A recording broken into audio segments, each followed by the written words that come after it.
Vamos lá então, pessoal. Capítulo 27 é a aula do dia 16/9, que são as forças e os torques magnéticos, tá certo?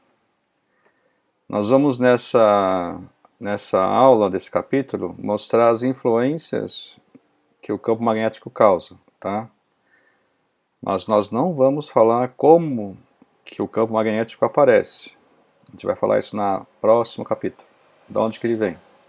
Vamos supor que ele exista no local, qual é o efeito que ele causa em partículas carregadas e em correntes, tá? Nesse primeiro slide, como sempre o capítulo faz, ele bota uma foto de uma bússola e põe aqui uma pergunta que ele espera que você responda assim que você terminar de estudar esse capítulo, tá certo?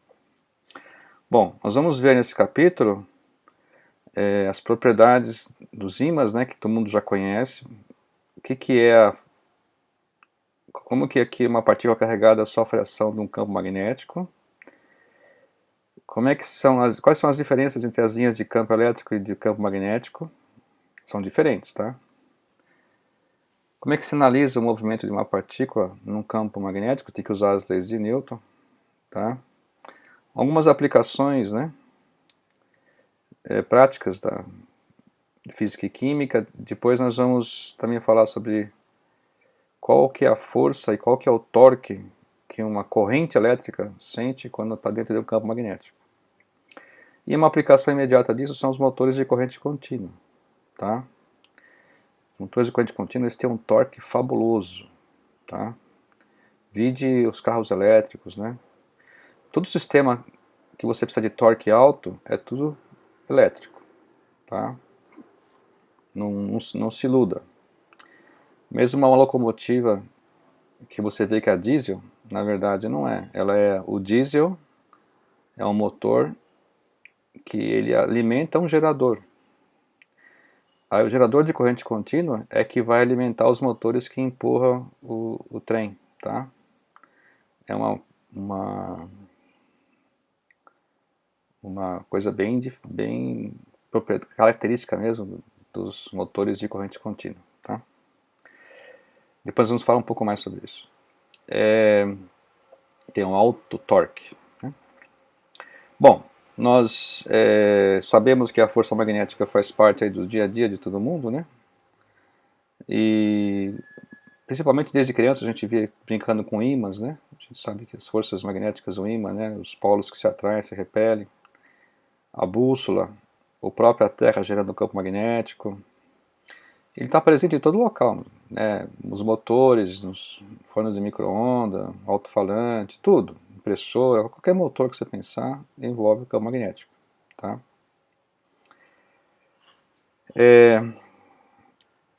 Só que o campo magnético, ele atua em cargas que se movem, tá? E também é produzido por cargas que se movem. Então as cargas que se movem, elas produzem campo magnético e também sentem o campo magnético, tá? Uma força elétrica, não sei se você lembra, a paradinha, ela emite campo, né, elétrico. Lembra da força elétrica? O campo elétrico? Aqui não. O campo magnético só aparece se você tem movimento de carga. Tem que ter corrente elétrica, tá? E aí, nós vimos, né, no capítulo 21, no começo do curso, que o campo elétrico, ele produz, uma carga elétrica produz campo elétrico em volta dela. Se você botar uma carga próxima, você vai sentir, essa carga vai sentir esse campo, vai aparecer uma força que é a lei de Coulomb, lembra? Da mesma forma aqui, nós temos uma fonte de campo magnético, né, por exemplo um ímã, e se você colocar um outro ímã perto, ele vai sentir, né, e a força aí é parecida, tá, as fórmulas, a gente não vai chegar a estudar essa parte, mas o comportamento é semelhante. Mas quando se trata de correntes elétricas, vocês vão ver que a força que aparece é muito diferente, tá? E apesar desse conteúdo estar nos cursos de ensino médio, poucas escolas, né, realmente ensinam essa parte para os alunos, porque Porque, na verdade, a força elétrica, a força magnética, ela aparece num outro plano, né? Num plano que não está contido na folha de papel. Aí você precisa pensar em 3D. E aí em 3D, nem todas as pessoas conseguem assim, né, pensar em 3D ou pensar espacialmente falando, né? É um raciocínio um pouco mais abstrato. Por isso que nem sempre o pessoal aprende essa parte de eletromagnetismo no ensino médio. Bom, começando pelo magnetismo, tá? Os ímãs naturais são conhecidos de 500 anos antes de Cristo, tá? A gente já sabe que esses materiais já apareceram em regiões da Ásia, naturalmente, né? Aquela pedra magnetita. E o pessoal percebeu que esses ímãs, né, naturais, eles têm sempre dois polos, o norte e o sul, que chamaram de norte e sul, né? Podia ser positivo ou negativo. E que polos iguais se atraem e polos iguais se repelem e polos diferentes se atraem, né? Essa parte aqui já é uma parte que se aprende desde o primária, né? É uma característica, né? Então, você vê que existem dois tipos de cargas magnéticas, né? Não é um tipo só. Porque quando tem força de atração e repulsão, tem que ter dois tipos de carga, né? E também, se você aproximar um ímã de um objeto que contém material ferroso, né, de ferro no interior, nem que for uma pequena quantidade, ele também é atraído, né? Não importa se é o polo norte, polo sul, ele sempre atrai o material, né, que ele fica imantado por indução, né? A gente vai ver isso aqui daqui a pouco. Então, isso aqui é um material neutro, mas que contém ferro. Então, o ímã sempre atrai esse material, tá? Se você pegar aí uma caixa de clips e botar um ímã lá, você vai puxar todos os clips para fora, né? Clips eu não sei se é de alumínio, alumínio não tem ferro, mas o preguinho com certeza. Então, o ímã, ele cria um campo em volta dele, né? E esse campo é o chamado campo magnético, tá? Da mesma forma, uma bússola, ela tem um pequeno ímã em suspensão pelo centro de massa, muito sensível, ela tende a se alinhar com o campo magnético do local, né? E, em geral, se você tem um local livre de materiais magnéticos por perto, então ela vai se alinhar com o campo magnético da Terra. E depois nós vamos tentar explicar um pouco melhor de onde que vem o campo magnético da Terra, tá? O polo na Terra, né, essencialmente o movimento do campo magnético da Terra é devido à rotação da Terra. Tá?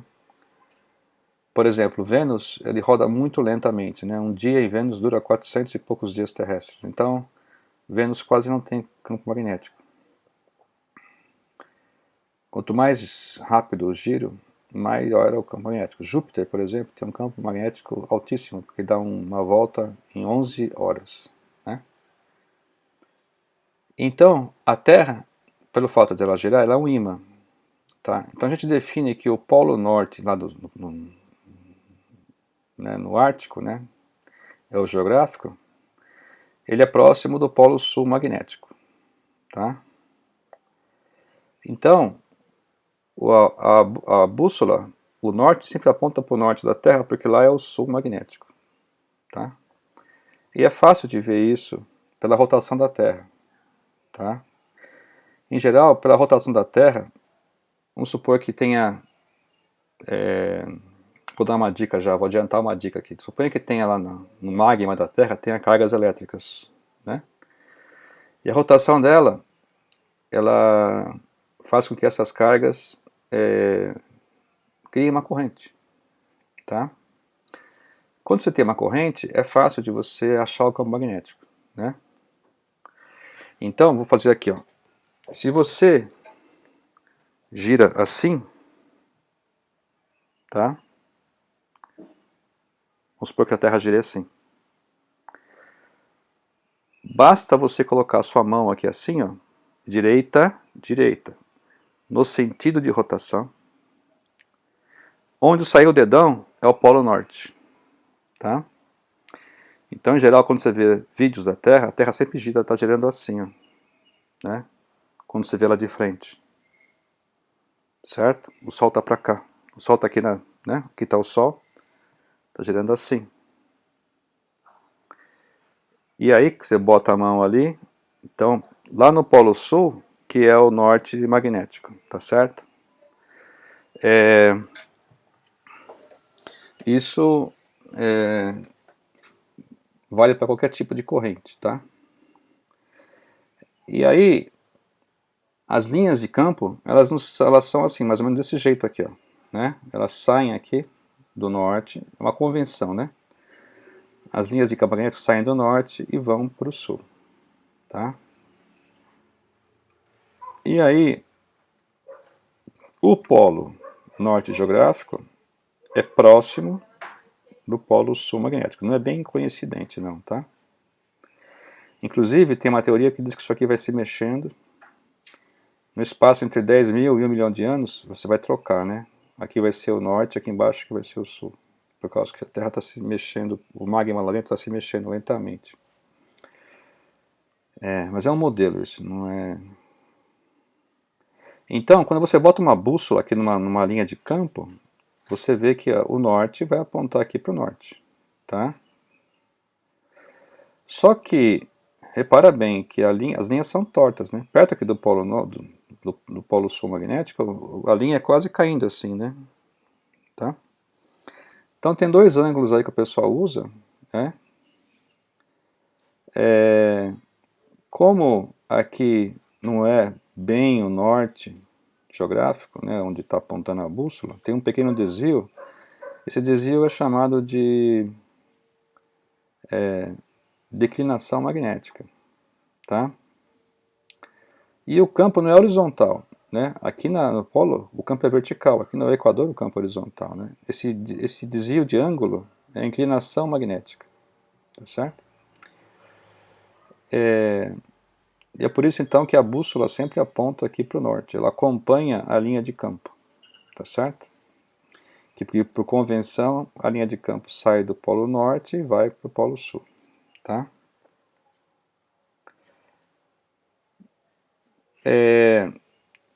O polo magnético pode levar você a pensar que existe carga magnética, tá?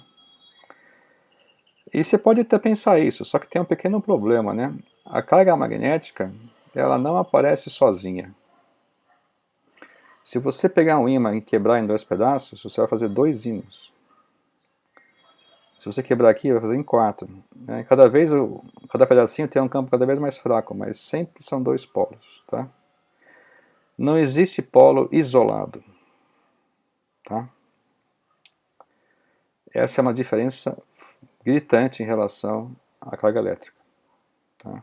Lá você tem uma carguinha positiva isolada, aqui não existe isso, tá? E o grande lance aqui do magnetismo é que a grande fonte de campo magnético é a corrente elétrica, tá? Então, o que nos leva a pensar que aqui dentro desse ímã deve ter algum tipo de corrente elétrica, tá? E isso foi feito pelo físico dinamarquês, né, o Hans Christian Ørsted, então a famosa experiência de Ørsted, tá? Que nós vamos fazer no laboratório. Essa experiência de Ørsted, que é a experiência número 5, tá?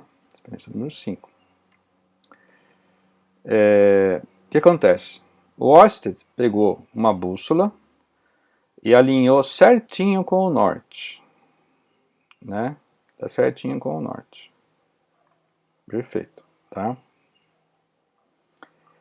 E aí, ele colocou embaixo da bússola, bem alinhado com a bússola, um fio de corrente, tá? E aí, quando ele fazia passar corrente, através daquelas pilhas primitivas, a bússola mexia aqui, desviava, tá? Quer dizer que a corrente elétrica causou um campo magnético que interagiu com esse outro campo, tá? Dá para perceber aí, ó, se esse primeiro campo aqui, o norte, está assim, ó, que é essa linha amarela aí, o campo da corrente, ó, você bota a corrente aqui, ó, com o dedão, tá? O dedão aqui, ó. E faz assim, ó. O campo, ele é circular assim, tá? Ele é circular em volta do fio, tá? E aí, na bússola, quando ele passa aqui na frente da bússola, ele tá assim. Ele faz isso assim, ó, né? Ele faz uma coisa assim. Na frente aqui da bússola, ele vai passar assim. E aí, aqui está o campo da Terra também. Aí o que acontece? Vai ter dois campos. Aí a soma vetorial dá isso aqui. Aí você faz um triângulo, né? Retângulo. Você vai com a bússola está graduada em graus. Você mede o ângulo, você tem o campo do fio, você acha o campo da Terra. Essa vai ser a experiência, tá certo? Mas acho que depois a gente vai falar mais sobre isso. E depois, pessoal, os outros físicos famosos da época, o Ampère, o Faraday, o Henry, começaram a estudar mais isso aí, né?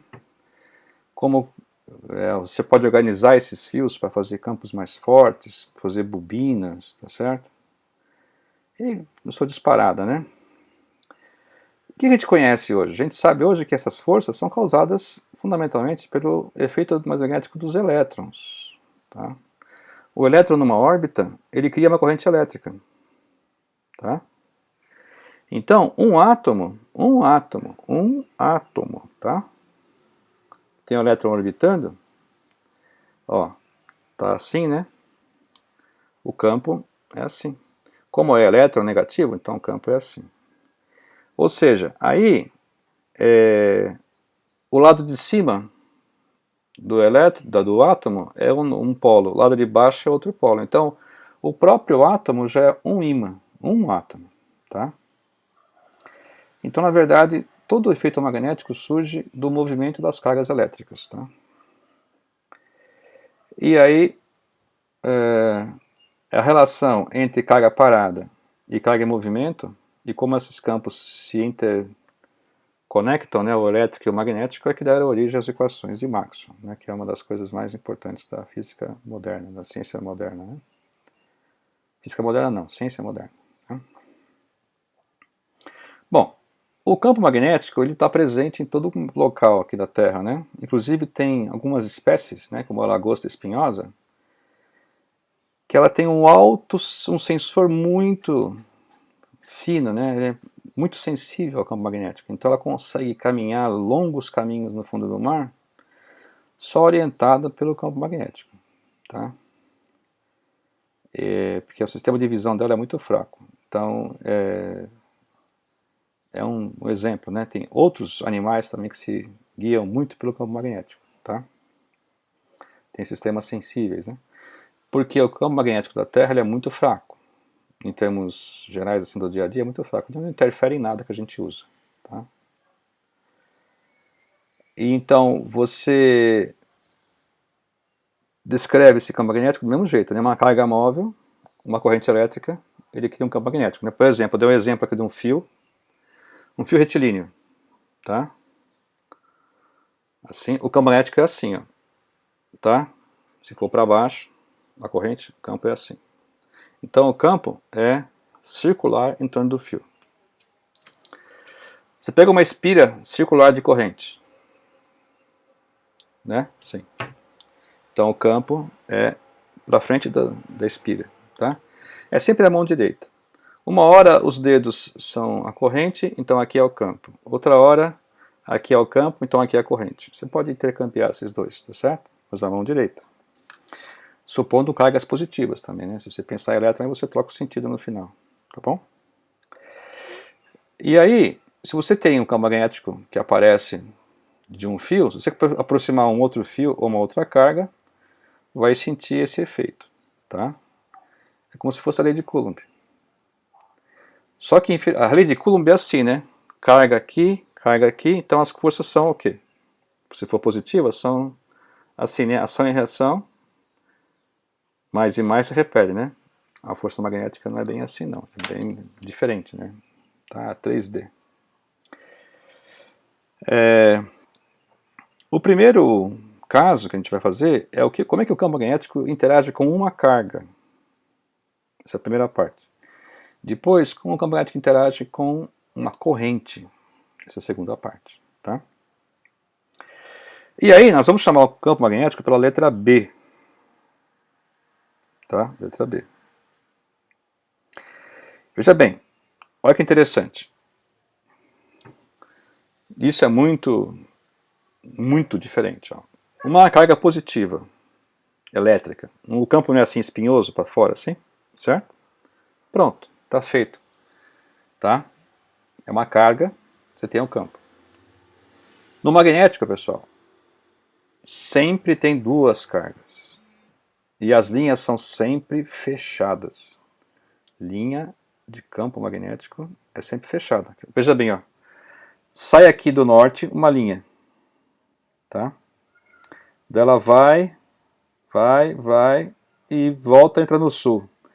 Dentro que passa por dentro do ímã e vai de novo, sempre fechado. Tá?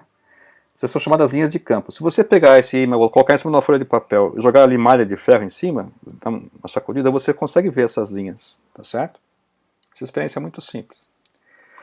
E aí a gente define o campo magnético sempre tangente a essa linha. Tangente a essa linha. Tá? Então aqui é tangente, tangente. É como se eu tivesse mini bússolas aqui, né? Tangente, tangente, tá? E esse, a gente usa a letra B. Tá? Chamado, aqui pode ser um B em negrito ou B com a flechinha, tanto faz, é vetor, tá? É o campo magnético.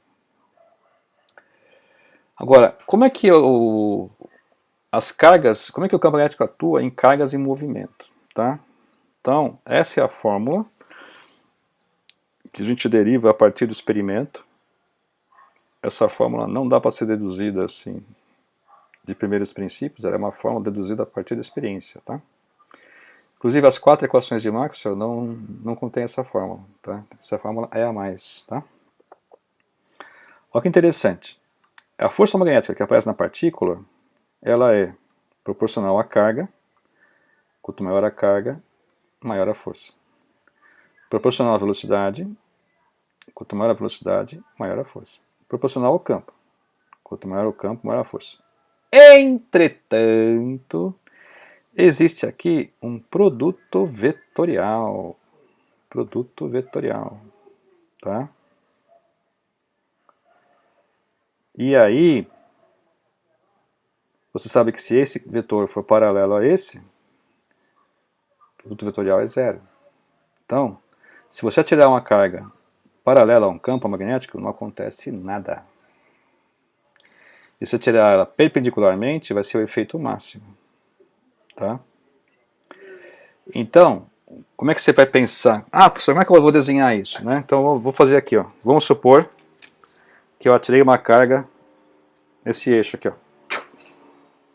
Tá? Aí, aqui está o campo magnético. Existe um campo magnético aqui assim. Então, ele está aqui assim. Então, aqui é a velocidade da carga.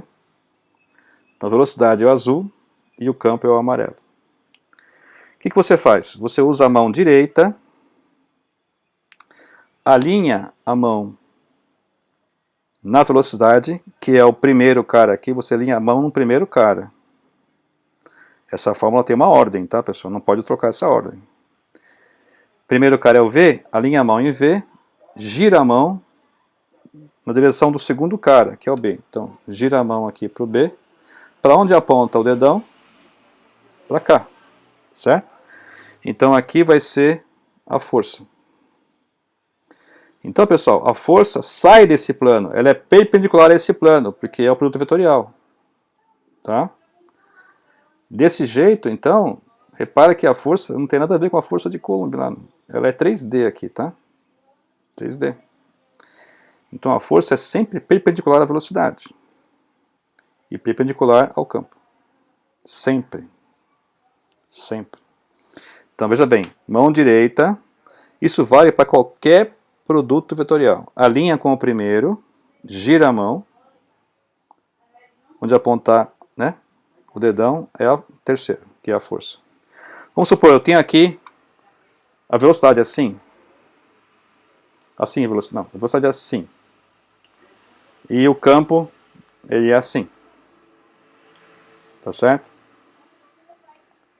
Para onde que vai ser então agora a força? Alinha com a velocidade, vira para cá, pá. Tá certo? Isso supondo que a carga seja positiva. Se for um elétron, o que você faz? Você faz a mesma regra, você fala assim, ups, é elétron, aí você vai para lá, troca o sentido, tá? É isso. Essa mão aqui, você gira sempre do primeiro para o segundo, tá? Mão direita. Beleza?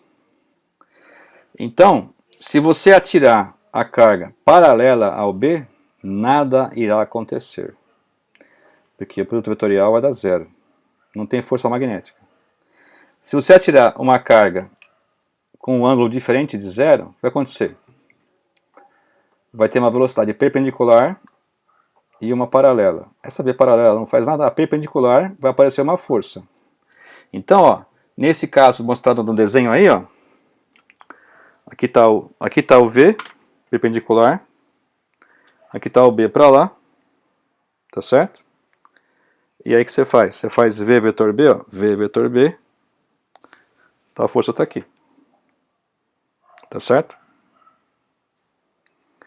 Se você atirar, aqui, ó, tava assim, mas não é o V, né? Tava assim o V.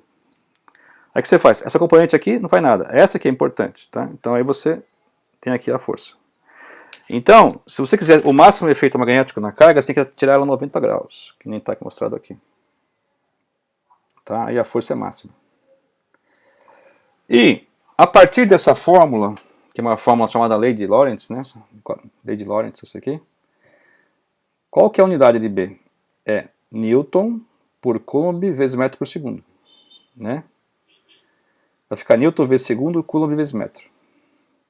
Só que Coulomb por segundo é corrente elétrica, é ampere. Então vai aparecer o ampere embaixo. Vai ficar 1 Newton por ampere vezes metro. 1 Newton por ampere vezes metro. Tá? Essa é a unidade do campo magnético. E aí, abreviaram isso aqui pelo nome Tesla, em homenagem ao físico Nikola Tesla. Tá? Então, 1 Tesla é 1 Newton por ampere vezes metro. Só que 1 Tesla, pessoal, acabou sendo um campo magnético muito grande. Tá?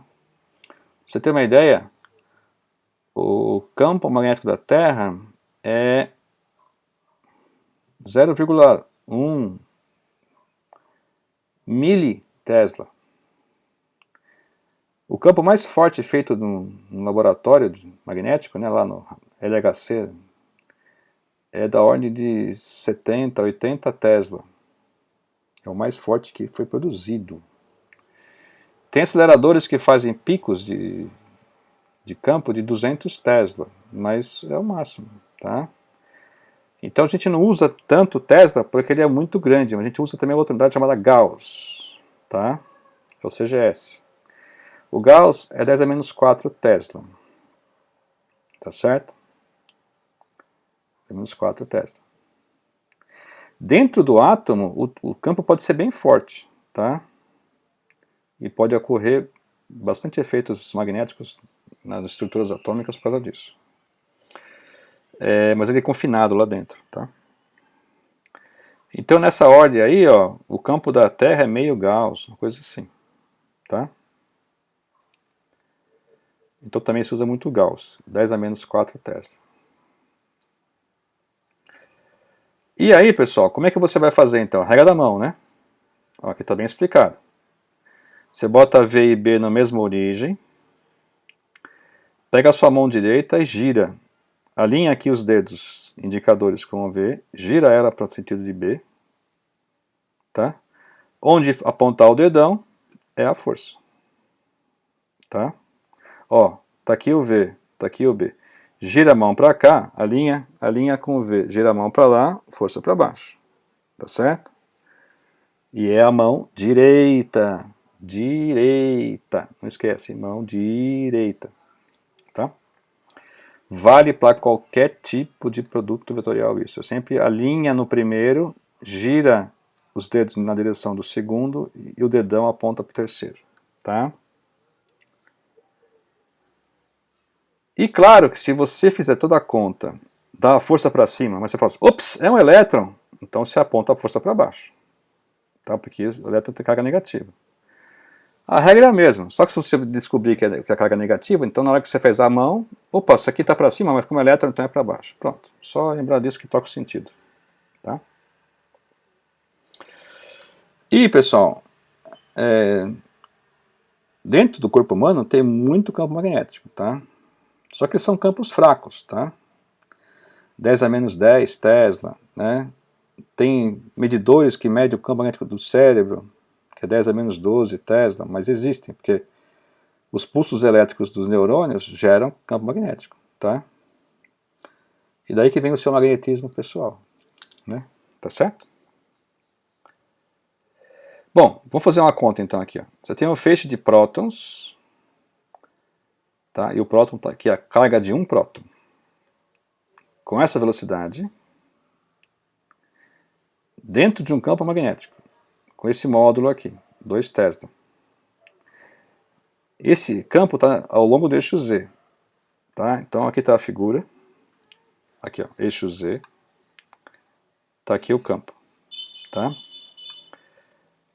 Aí eu atiro essa velocidade aqui, ó, de 3,10 a quinta, ela está formando um ângulo de 30 graus com o eixo OZ. E a pergunta é, para onde aponta a força? Vou fazer aqui, ó. Então, né, aqui está o campo B, aqui está a velocidade, né, tá certo?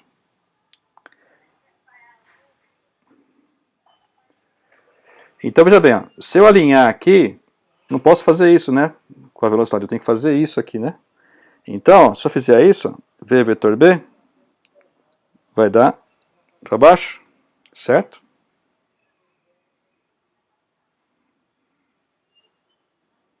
Ele não colocou aqui o sentido, né?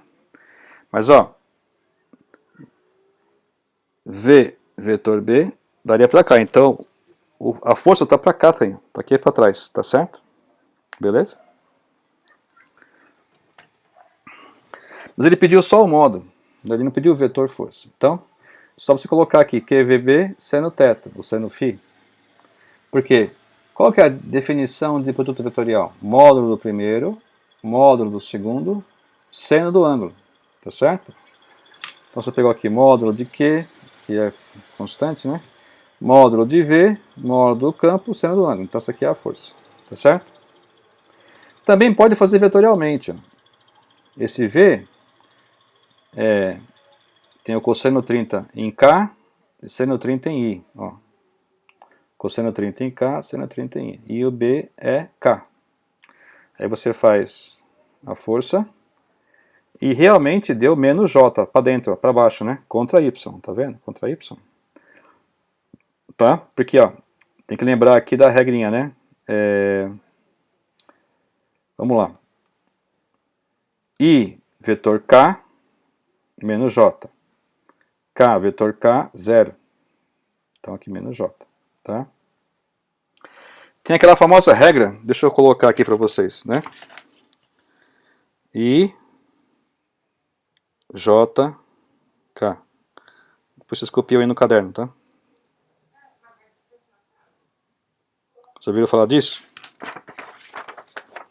I, J, K. Então, ó. I vetor J, K. J vetor K, I.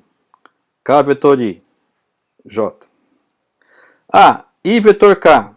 Opa, está contra o sentido. Então, menos J. K vetor J. Ops, está contra. Menos I. J vetor I. Ops, está contra. Menos K. Tá certo? Guarda esse sentido aqui para você fazer as continhas, tá bom?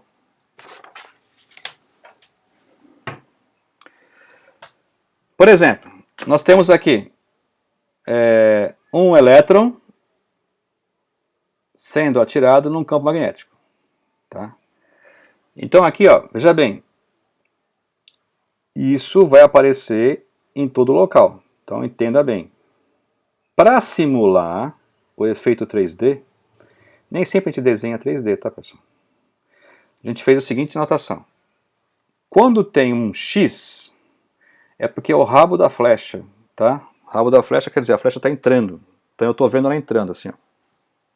Eu estou vendo o rabo da flecha. Quando eu vejo um pontinho, a flecha está saindo na minha cara, assim. Um pontinho, um círculo com um pontinho, a flecha está saindo para mim. Um círculo com um X, a flecha está indo embora, tá? Então aqui, ó, o campo está entrando, tá? No papel. O campo está entrando.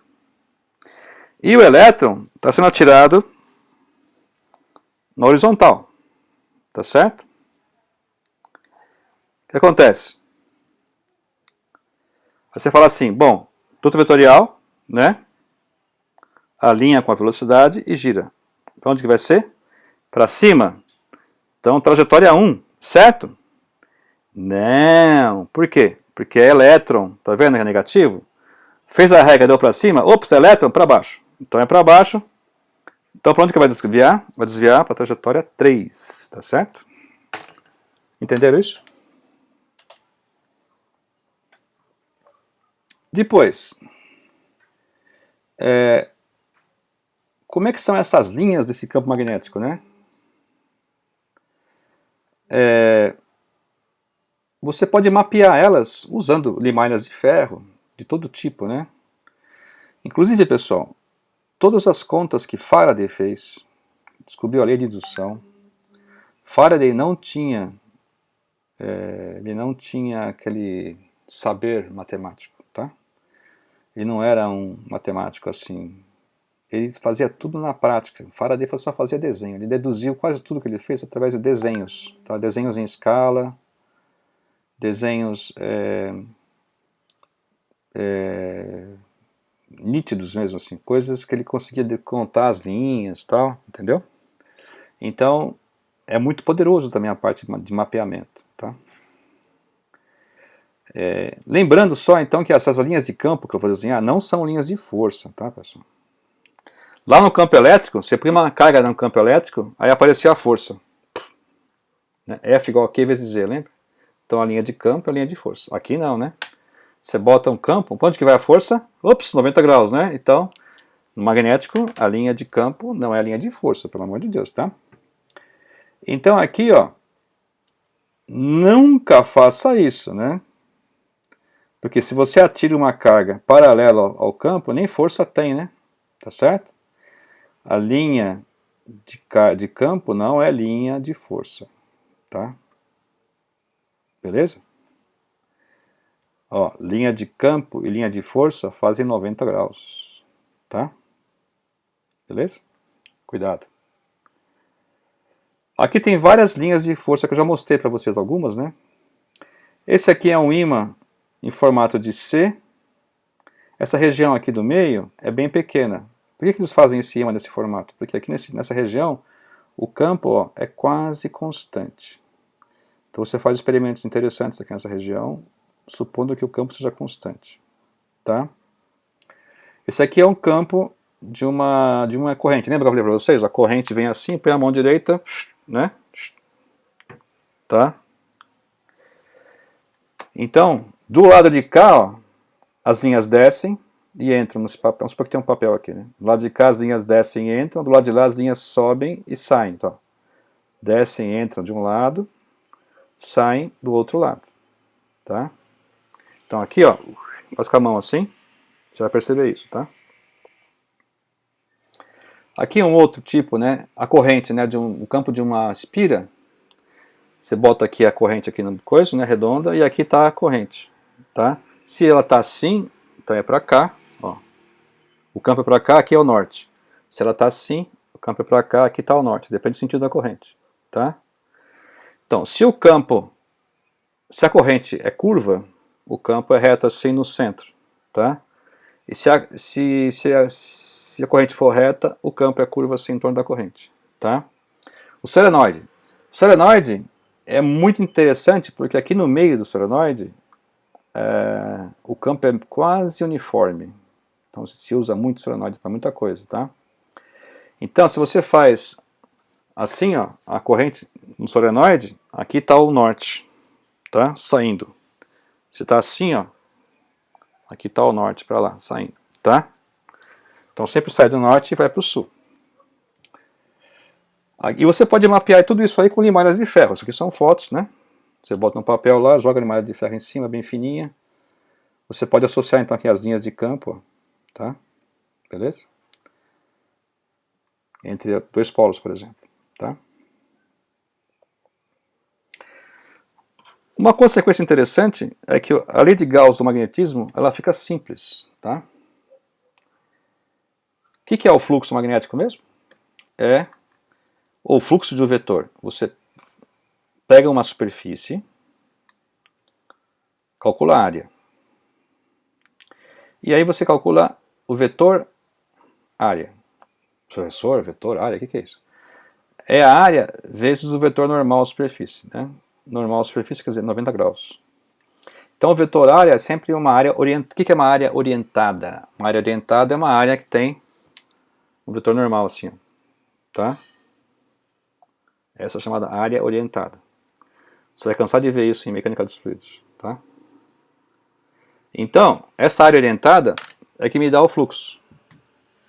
Porque se eu atiro aqui um vetor furando essa área, eu tenho um fluxo, tá certo? Então, aqui está a área orientada. Se eu atirar um vetor paralelo aqui a essa área orientada, eu tenho um fluxo máximo. Se eu atirar um vetor aqui, ó, perpendicular à área orientada, eu não tenho fluxo nenhum vetor nada vai furar essa parede. Então, isso aqui de fluxo é cosseno, né? Cosseno de 90 é 0 e cosseno de 0 é 1, tá certo? Então, o fluxo é cosseno, e você sabe que cosseno vem do produto escalar. Então, é produto escalar, né? Do vetor pela normal superfície. A componente paralela, cosseno de 0 é 1, é que causa fluxo. A componente tangencial, ela não fura aqui, não causa fluxo, tá? Então, é B escalar dA. É o elemento de fluxo. Né? Se eu pegar uma área pequena aqui, dA, tá? E aí, se eu quiser o fluxo total magnético, é só fazer a integral disso aqui. Isso aqui é uma integral de superfície, tá? Mas só entra a componente perpendicular à superfície, tá? Que é paralela ao vetor normal. A componente perpendicular à superfície é paralela ao vetor normal, tá certo? Esse é o fluxo total. Mas, em muitos casos, esse B é constante, vai para fora, esse A é constante, integral de dA é A, fica só B vezes A, tá? Então, o fluxo é o B perpendicular, ou B vezes A vezes cosseno de φ. Esse φ é o ângulo entre B e a normal à superfície, tá? E essa unidade de B, de fluxo, é chamada de o Tesla, ó, Tesla vezes metro quadrado, que é chamado de Weber, tá? Em homenagem a um físico alemão. Muitas vezes, a unidade de campo B, o pessoal pode escrever também em Weber por metro quadrado. Ó, o que é um Tesla? É 1 Weber por 1 metro quadrado. Só que quando você divide por metro quadrado, metro cúbico, metro, a gente associa sempre a palavra densidade, né? Então o campo B também é chamado de densidade de fluxo magnético, porque é Weber por metro quadrado. É um outro nome que o pessoal dá para o campo magnético, tá? Densidade de fluxo magnético, né? Weber por metro quadrado, que é Tesla, tá? E aí, pessoal, na lei de Gauss fica muito fácil. A integral do fluxo total é 0. Ô, professor, mas por que é 0? Ah, muito simples, né? Pega essa superfície aqui, ó, um exemplo clássico. Traça uma gaussiana em qualquer região. Qualquer região. Toda a linha que entra também sai. Quando entra é positiva, quando sai é negativa, quando soma dá zero. O que prova isso? Prova que você não consegue fazer uma superfície que pegue só um pedaço. Qualquer lugar que você fizer uma superfície aqui vai ter linhas que entram e linhas que saem. E aí, isso prova que não existe polo magnético. Tá? As linhas de campo formam circuitos fechados. Então, teoricamente você prova que não existe monopolo magnético. Não existe um polo isolado. Essa lei de Gauss prova isso para você, tá bom? Vamos fazer uma continha de fluxo magnético aqui. Então, ó, essa figura a seguir mostra um perfil de um plano, aqui ó, com uma área de 3 centímetros quadrados. Tá? E o campo B aqui. Tá? Se eu botar aqui o campo B no eixo X, então o plano está para baixo 30 graus aqui. Aqui 30, então aqui 60. Tá? Sabendo que esse fluxo aqui é 0,9 mWb, aqui, calcule o módulo do campo magnético. Tá?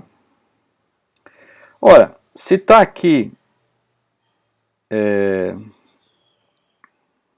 a 30 graus, o vetor normal superfície, que é 90 graus aqui, vai estar aqui a 60, né? Porque esse aqui é 30, esse aqui é 30. E aqui é 90, então aqui é 60. Então o φ é 60, que é o ângulo entre B e o vetor normal. Então vai ficar assim, fluxo igual B vezes A vezes cosseno de 60. Tá certo? Tá? Então, ó, quem que vai ser o B então? O fluxo sobre A cosseno de 60. Fluxo, ó, mWb, né? Sobre o A. Centímetro, hein? Vai esquecer que tem que passar para metro quadrado. Menos 4 aqui. Cosseno de 60. Então o campo deu 6 Tesla. Nossa, campo muito alto. Tá certo? Continha simples. Bom, vamos estudar agora o movimento de uma partícula carregada no campo magnético, mas eu sei que a gente vai fazer na outra parte da aula. Vamos parar por aqui agora.